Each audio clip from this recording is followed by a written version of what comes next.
shpjegua dallimin mes automatikit edhe DSG-s. Në fakt janë të dytë automatika, po njoni s'ka freksion hiq e tjetri ka dy. Për ata që se din, freksion pithojshin kfaqilës me gramatik.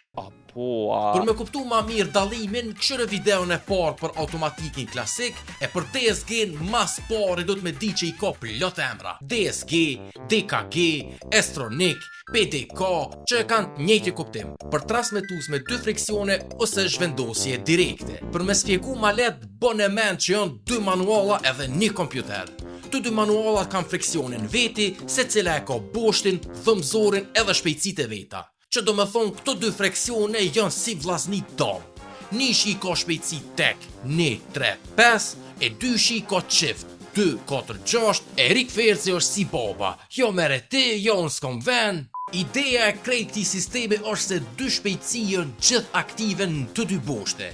Njoni tek edhe njoni qift. E kur të mrejë rrotullimet për mundru shpejtësia, qelet njoni freksion edhe mshiret tjetri për milisekunda. Kompjuteri përmes senzorave e parashikon cila shpejtësi mund me kone arshme edhe ta len aktive. Për që ata i ka dy freksione edhe për që ata njihet si ndrruesi shpejt. Po disavantajit janë se është pak i vrullshëm vozitje, ma pak komod edhe ma pak i qëndrueshëm se torque converter, edhe për shkak freksionit nuk ka zgjedhja ideale për kerrë me pesha trona ose me tërheq pesha trona. Se i nxjerr edhe i prishet freksioni për dallim nga klasike që punon me shtypje të vajit. Herën tjetër ka radhën CVT-ja e për mos me hup, po në follow faqen edhe shkruaj në koment. Hajde ditën e mirë, faleminderit.